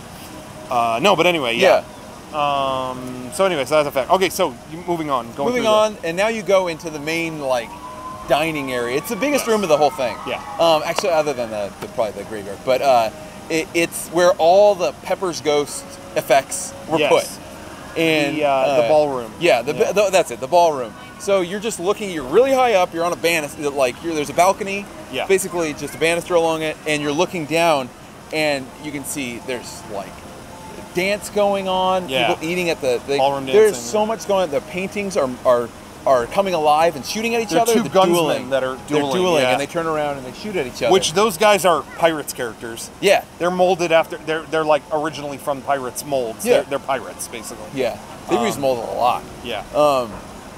There's so much going on to the point where you have to ride multiple times to see everything, because there's somebody hanging on the chandelier. There's people coming out of a crashed buggy with coffins in it. Out of a hearse. Out of a hearse. Yeah. And there's actually because of the Pepper's Ghost effect, what you're seeing, spoiler, is just glass, huge panes of glass, and then below you are all the effects that you're seeing on there. Yeah, they're below where you're sitting. And it's just, you're seeing the reflection of that, but at an angle enough where it looks like they're all transparent in the room you're looking at. Yeah, I've heard that is the largest pane of unbroken glass. If you look, it goes from the top to the bottom. And the whole width. Yep. And there's not a break in it. Yeah. And I've heard that they basically can't repair that or swap it out without removing the roof. Yeah. The it's reason impossible. is because there is actually a break in it. Yeah. And the lore and the rumors of how that break happened, everybody says different stories. But if you go, you'll see at eye level a spider. Yeah. Stuck to the thing, like it's in a web. Yeah. And what it's covering up is basically just a hole that's in it. Yeah. And the rumors are all oh, somebody shot a gun. I heard it was a BB gun. Yeah, I heard it was a BB gun. I've also heard that some kid with years ago, back in the 60s or 70s, with a slingshot shot it. And there's even photos people have lined up that there's actually a mark on the wall directly behind it. Oh, really? Yeah, about something over, I can't remember. I saw it on the internet. But yeah, again, it happened so long ago that nobody knows really what happened. Yeah. But they do know that there's this break in the glass, and it's covered up by this spider that's still there, because they can't replace this giant piece of glass. It really is pretty much impossible. Yeah. But it is funny though that the glass spider webbed, and that was someone's cute answer. Yeah, put a spider on it. Yep, saving them a lot of money, and it's a lot of they have to tear out half the house to do it. Yeah. So it's pretty nuts. Yeah. And it's funny, just not to derail, no pun intended, but on the train. Yeah. When you go through the Grand Canyon diorama, right near the beginning, there's a bullet hole in the glass too. Really? Were people just shooting guns, or what was going on? Maybe it was no one has a clear answer on either of those, and it's what was happening in the 60s? Yeah. Anyway, sorry. Anyway. No. But the ballroom is, I'm going to say, my favorite part. I think of the whole. I'd have to say it's my favorite part too. Yeah. I like, and that's when it starts getting less scary. That starts to get a little sillier. The transition. It's not hard transition. No, because the attic's still scary. Yeah, the attic's still scary, but that's kind of starting to go into starting to get some gags in it. Yeah, starting to get some gags in it. I should say real quick, one of my favorite details about the ballroom too. Lots of stuff in there is from other stuff. Yeah. As we mentioned, the gunmen, they're pirates. The grandma, there's a grandma that's in a walking chair, a dead grandma, and that is the grandma from the Carousel of Progress. The World's Fair exhibit, or, you know, wherever you happen to see it in history. That's grandma from the Carousel of Progress. Down there, which I love. I love that detail. And then the organ at the end, there's a ghost playing an organ. That organ is from 20,000 Leagues Under the Sea, the movie. That's Captain Nemo's organ. Yep. And, you know, a lot of people know that fact. Some people might not. But they usually like it's easier to do that. Like, hey, we have this thing in storage. Let's just put it in our ride. Disney owned everything. Yeah. So it was like, screw it. So anyway, totally. I don't know if there's anything else like that in that room. I can't think of anything. So. Although I'm going to throw this out there and say, one of the No, wait. I'm going to mention it later. I'm ahead of myself. There's something. There's something creepy I want people to look for, but it's not in here yet. So fast forward. Anyway. All right. So moving on. Next up is the attic. Yes. And essentially, it's just a creepy attic. I don't remember how it was as much when I was a kid, but now it's basically photos of a bride and her groom, and each one is different. Each one is another groom, and each one has the groom's head coming off. Like throughout history, this bride killed beheaded all these guys. And this is actually where the Hatbox Ghost used to be. It used to be in the attic. Yeah. And back when it was a myth. And now the only thing in the attic is, other than these creepy photos. Wait, I'm ahead of myself. Yeah. There's an effect that's just recently added to the attic, and it's a shadow playing the piano. Yes. That is going back to an old thing they wanted to put in. That's another. Never figure out. Yeah. And just recently, the last few years, they added it back, and it looks really, really cool. It's a piano up there, and he's playing "Here Comes the Bride." Yep. And that's an old effect they couldn't figure out until and they recently. finally put that in, and that's great. We should say though, what was in the attic originally? Yeah. Before any of this bridal stuff took over, you'd go through the ride, and there were lots of people forget this. There were screaming pop-up ghosts. I don't remember that. Oh, there were a million jump scares in it. Really? And people got fed up with it, and they took them out. Oh yeah. There were like 10 of them. It was like, all right, stop. Yeah. Okay. Come on, we got it. Only one of those. It was these little like ghost-like heads. Like they looked like they would scream. Yeah. The only one of them surviving of that effect. There's one in the graveyard. Yeah. There's one tomb where it goes with air. That's the only one surviving. The attic used to be full of them. Yeah. So it was all those, and then there was what they called the beating heart bride. Mm-hmm. There was a bride up there that was just holding a candle, and you could see her beating heart. I forgot about that. Yeah. It was just a bride standing there silently. Yep, and all you could see was her glowing, beating heart. Yeah. And that was it. And then over time, in the 2000s, they added this bridal. People liked the bride so much, and they kept asking, like, because it was creepy. What's the story behind the bride? What's the bride like? What is? And they added an effect that you could see outside sometimes, where if you looked up at the window, we were just talking about this. Yeah. There's an effect where if you look in the top window, you could see a light pass by the window. And I know you can see it right now. Right now, you could see it. There's a candle floating in the top window. I don't know if you could see that on the tape. Yeah. Or video. This isn't on a tape. But it almost looks like someone's walking through with a candle. Well, I've seen it in the past. At least, I don't think I'm making it up. Yeah. Where you could see like the... I've never seen that, but I'm sure that's happened. Of a beating heart. Yeah, that's what I thought. But maybe it's always been a candle. But why wouldn't they do that? Because that's the attic. Like, that's like... I mean, the bride had a candle, so that could be her. Anyway, so maybe I'm misremembering it. Anyway, regardless, the story was always like, what happened? And then there were rumors, everyone made up their own story for this ride. There's no set story on it, but people would make up these legends, and it was like, dude, I heard the weather vane is a ship because her beloved husband went out to sea and never came back, and she died with a broken heart. Yeah.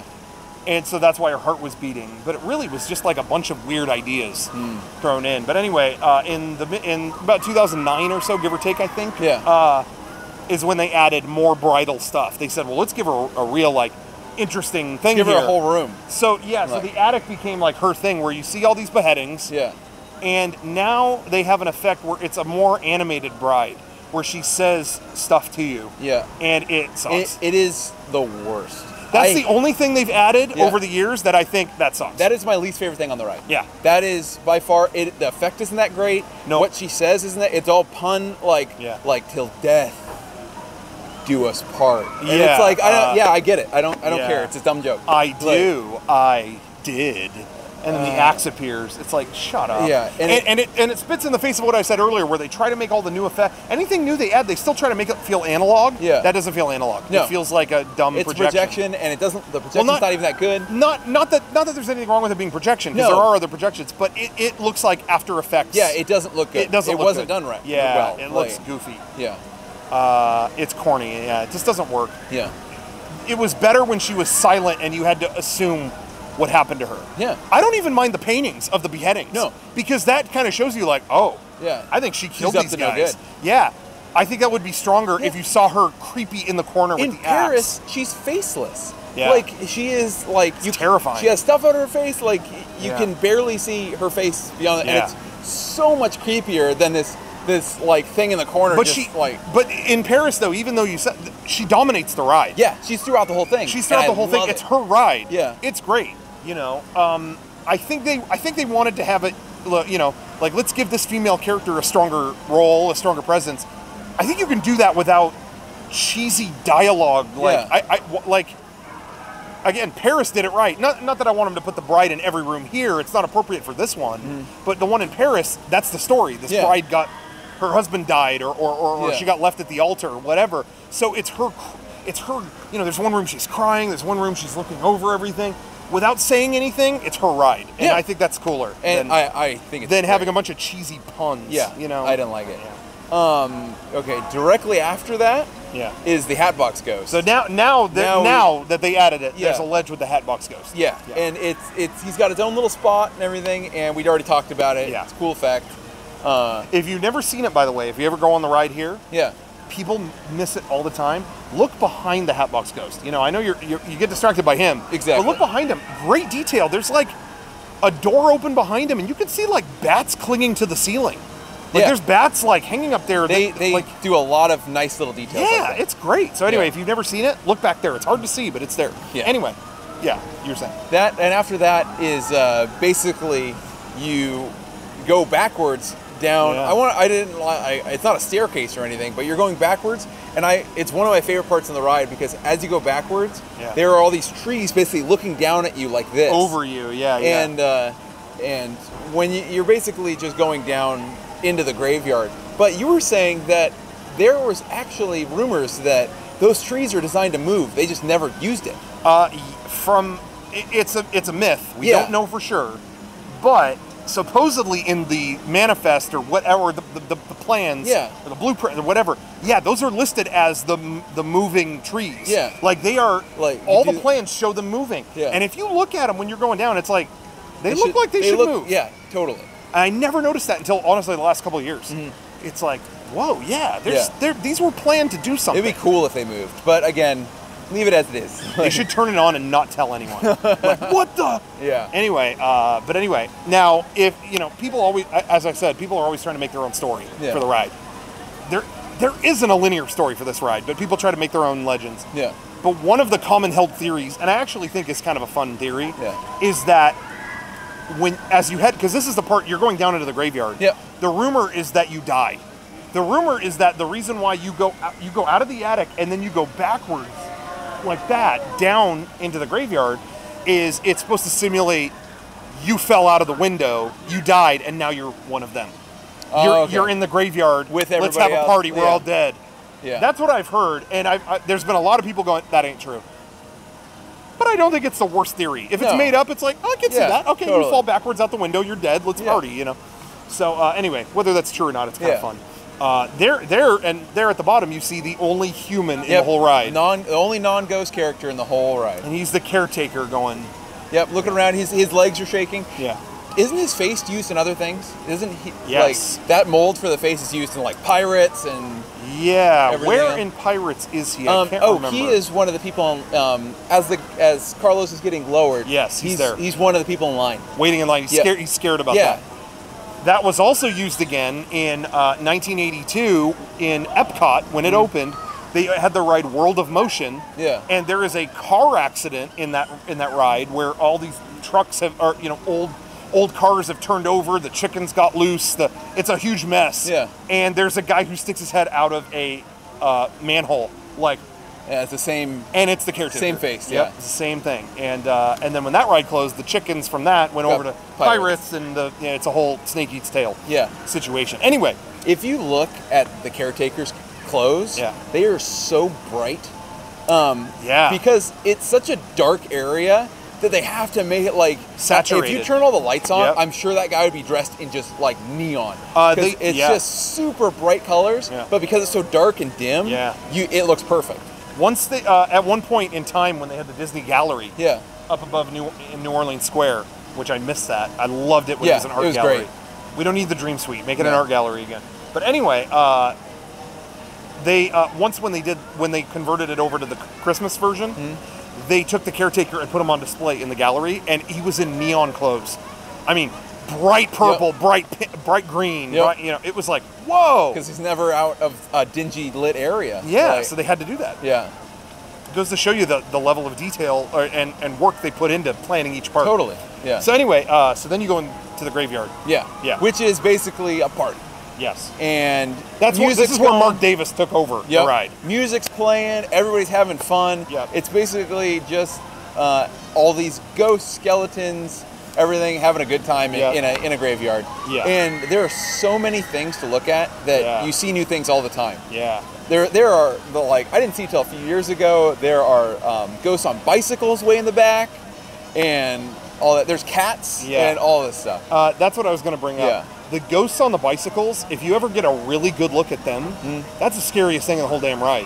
They have like googly eyes. Really? That you can't really see. Or at least they did at one point. It's too dark, But those things are like ooky. Like next time you're on that ride, just watch them. It's something weird. Anyway. Yeah, I'll definitely keep an eye out for that.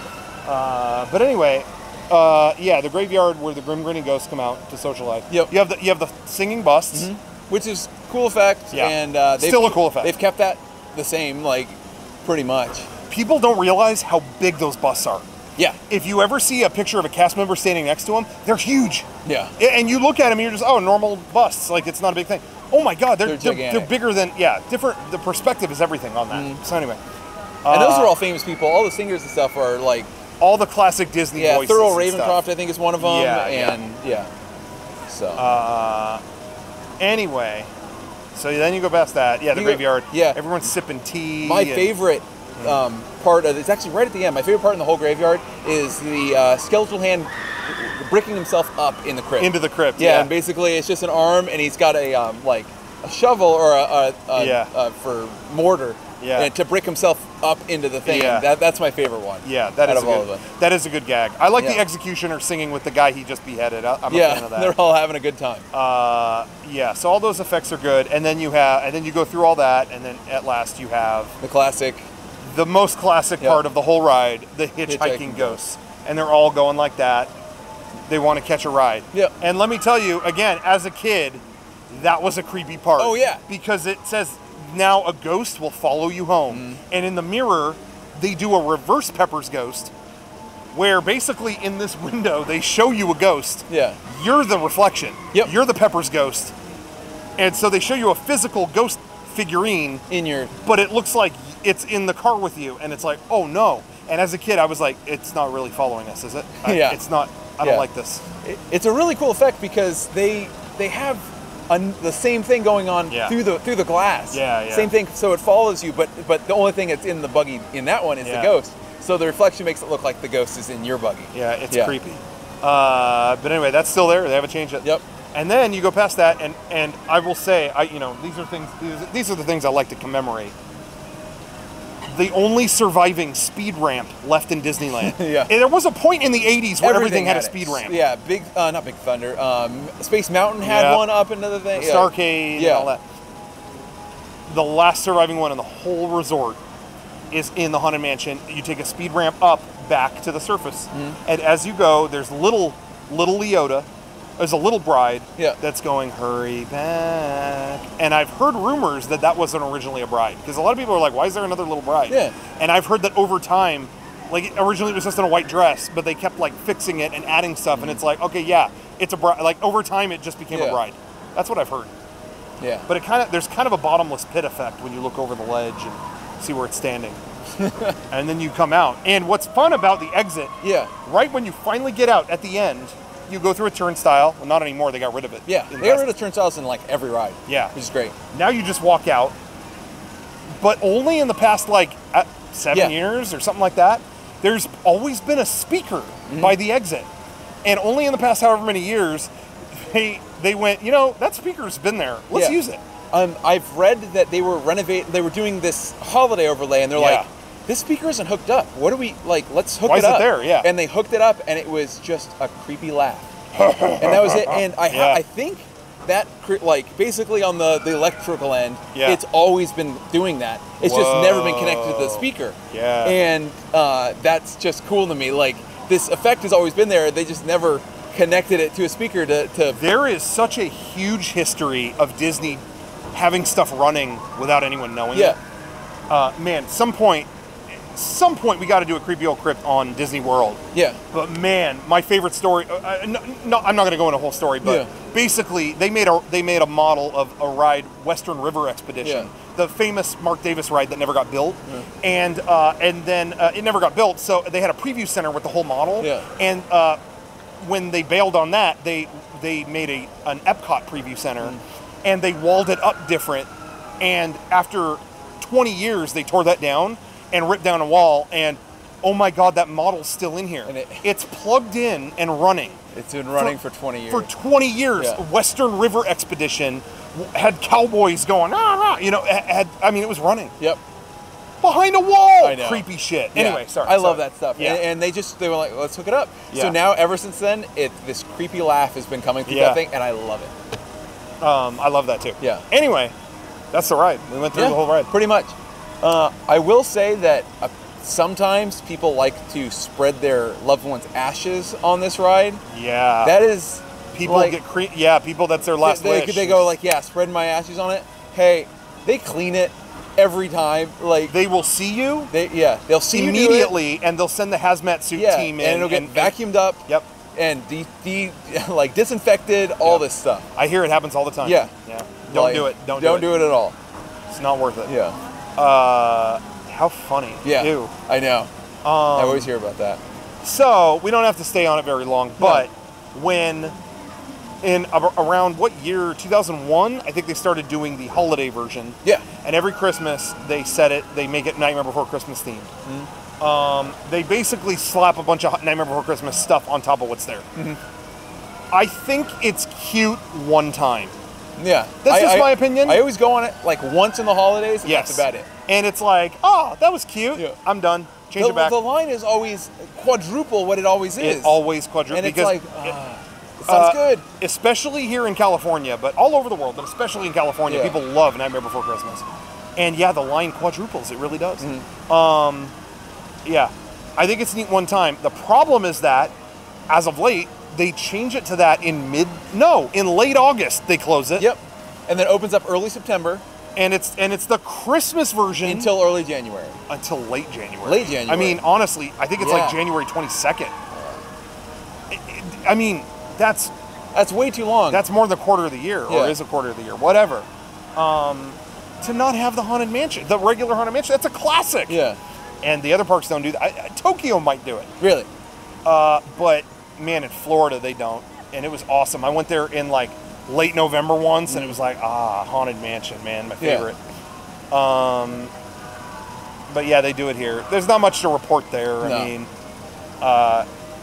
you know, you hear what's this? That's right. You get a lot of la la la. Yep.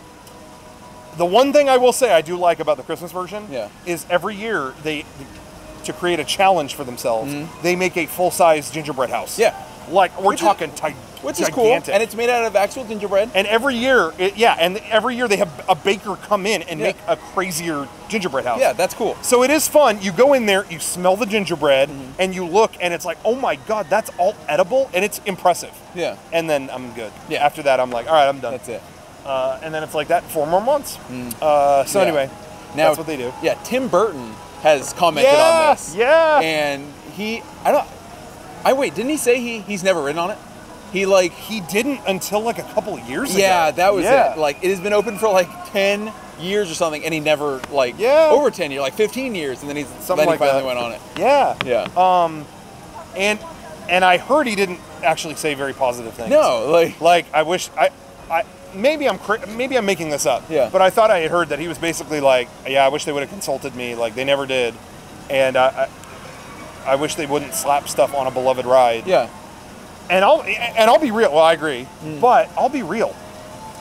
You know, I groan. Oh, Nightmare Before Christmas. Ugh.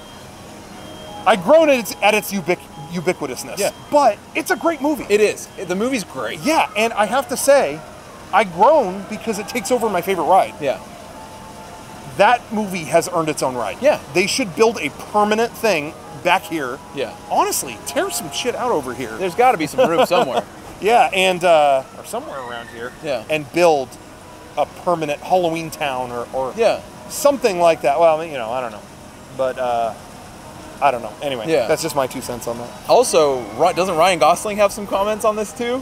When I learned I liked Ryan Gosling, yeah, it was not when I saw him in Drive or what else is he in? Blade Runner. I don't know. Lars and the Real Girl or something. Yeah. Anyway, when I learned I liked Ryan Gosling was when there was a video of girls spotting him on the street. Like, oh my God, Ryan Gosling. And they accosted him with cameras. And he wasn't mean to them. He was cool. Yeah. Can we get a picture with you? Yep. And he did a picture with them. Super nice guy. And then they made a joke to him. They said, hey, we're going to Disneyland. You want to go with us? Oh, just kidding. Huh? You know, like he would go. And then he stopped and went, no. Why would I go to Disneyland right now? It's almost Halloween. And they changed the Haunted Mansion to the Christmas version of the Haunted Mansion. Makes absolutely no sense why they would do that. He went off on it, and I was like, I like this guy. You know what? I'm with all the ladies out there. I got a crush on this guy. I'm gonna throw it out there. Yeah. Ryan Gosling. I'm all about it. You can hang out with me. I'll let you. I mean, the reason we're doing this episode right now is because it's Halloween time. Yeah. And the ride isn't the ride we're talking about. Yeah, it's all Christmas. Yeah. It's all Christmas. So it's a bummer. Yeah, it's a really big bummer. I know people that have never seen the original because they only can come during this time. Yeah. And that's it. It's pretty lame. Yeah. I thought the music stopped. It did for a second. So, real quick, briefly, we'll try to get into this. One of the most interesting pieces of history to me along the way is that at one point there was an attempt to unify some of the themes of New Orleans Square. There was going to be a connection between the Haunted Mansion and Pirates of the Caribbean. And as rumor has it, there was going to be a tomb that you could walk in next to the exit of the Haunted Mansion, and you were going to go down into this lower sanctum, and it was a crypt, and it was a tunnel, and it was like, oh my gosh, like pirates stashed treasure down here. There's dead bodies, there's skeletons, there's stashed away gold, there's all kinds of stuff. And it was supposed to be, the great pirate Lafitte left a wake of blood, and he killed all these people and hid them down below in this area and stashed all this treasure. And you would go through this crypt, and it would come out in Tom Sawyer Island. And it was supposed to kind of be like, oh, there's like a pirate story here. Yeah. Now, the Imagineer that came up with this was in the late 80s or early 90s that he was planning, that he pitched this idea. Yeah. I think it was a guy named Eddie Soto. And he said it was kind of planned to just add there's kind of a pirates theme throughout New Orleans Square. And he's like, I didn't even think about it really connecting the Haunted Mansion with pirates, but I guess it kind of does. And that's what people are saying is like, well, yeah, Lafitte, when you go on Pirates, there's a sign that says Lafitte's Landing. Yeah. And he said, that's what gave me the idea, is maybe Lafitte is a pirate that after his days of being a pirate, he retired with all his treasure to a house in Louisiana, went crazy, haunted, and everything went to hell. And maybe this is a unifying thing. And what's funny about that is, so he tried. Yeah. And there were all kinds of, if you look closely around here, there's a little hint at that happening. Yeah. in the 90s when they redid this, the New Orleans Square, like Riverside area, yeah. they expanded it a little bit so people could see Phantasmic better. There was a little more room to walk. Yeah. There is an archway over here that is filled in with brick. Like all the archways are open, or they look a certain way. And then there's one that is bricked over, and it says 1764. And that was meant to be a little hint of things to come. Like, hey, there's a crypt, and we had to seal it up. Yeah. It's down here. It was supposed to give you a hint that things were going wrong. I didn't notice this until today. Today we went on Tom Sawyer Island. Yeah. There's a tavern at the end. It says Lafitte's Tavern. Yes. Yeah. There were all these little Lafitte things. And so what's funny is that, this all sounds like stuff that was added after the fact. Yeah. Okay, later this Imagineer decided to add all this stuff. And from what I read, there's a great blog that writes about this, where I'm getting a lot of this info, called Long Forgotten. Look that up sometimes. It's a great blog that's all about Haunted Mansion mysteries and stuff. Yeah. Great blog. And they talk about all this. And he said that they pitched this idea in the 90s, and there was a guy running the park at that time named Paul Pressler that everyone says was a giant douche, and they presented that to him, and he just went, no, and that was it. So they never did it, but you look at it and you go, oh, this is just something somebody decided to add in the 90s. It doesn't really have any footing in old lore.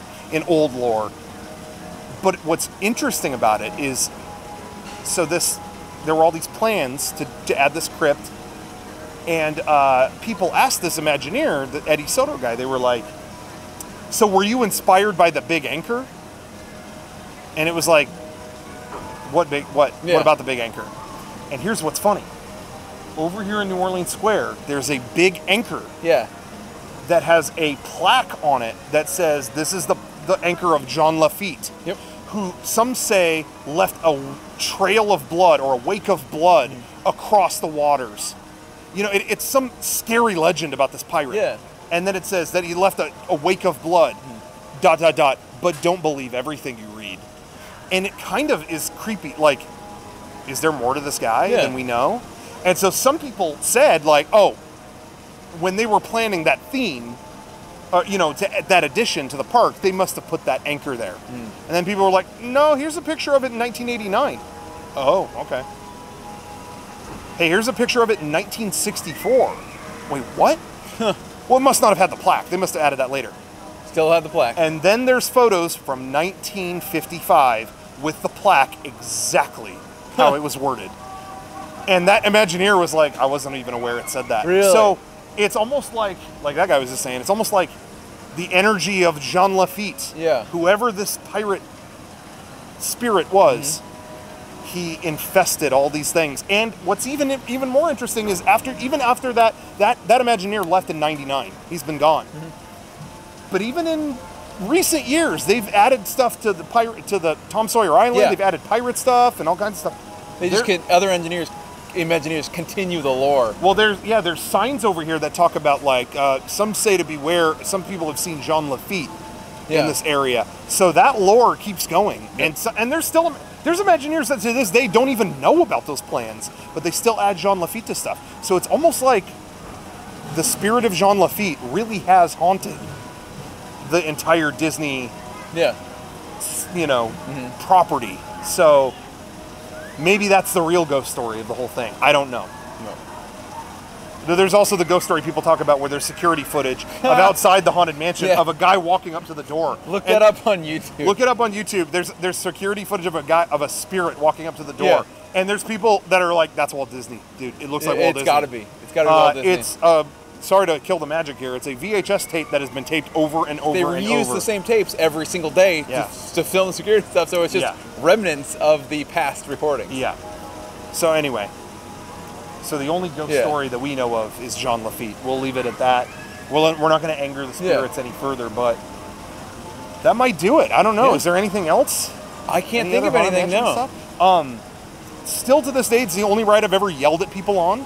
Because, sometimes on rides, they tell you to not turn the flash on. Yeah. Or the light on your phone. Yeah. And some rides, they do it, and it's like, whatever. Yeah. This ride and Pirates. Haunted Mansion is pitch black. Yeah. I get pissed. And when you go into the seance room, someone turns on. There was someone I went on one time that they had a phone case that was lit for selfies. Like it had a glowing rim, an LED rim around it, and I got to see the entire room. It was some adults, mostly parents, all yell at that person, "Turn it off!" It was like, wow. And then everyone clapped. It was like, wow, we were all like united for a minute. So turn off your lights on this ride. It's way better. Yeah. So anyway, that's the only other thing I could think of. Ended on a negative note there. Can't think of anything. I guess we should just light up cigarettes and like... You got a ciggy? Yeah. Is anybody here, or at least someone vape or something? Anyway, we're going to find a pack of smokes, but this has been Creepy Old Crypt. Hopefully you know now why it's called that, even though we didn't when we started this. I'm going to find out right now. Hold on. We're going to end this with the reason... I forget what the actual line is. Yeah. Haunted Mansion. Creepy... From Creepy Old Crypts. I'm going to get this right. I'm going to get this done right now. Watch this.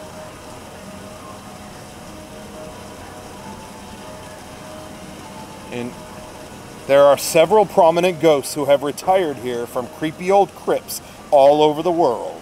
Actually, we have 999 happy haunts. It's that line. Okay. There we go. On camera, I knew that, and on camera, I could not say it.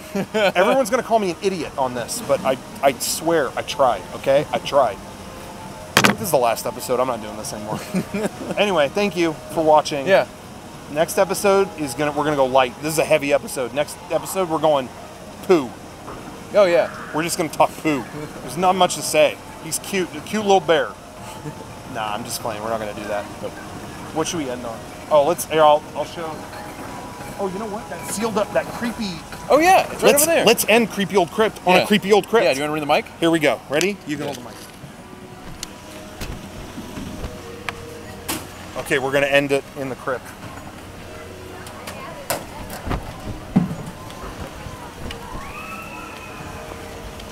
Here we go. Ladies and gentlemen, prepare for a scary ending. You're going to be so scared when you get to this part. Ready? Here we go.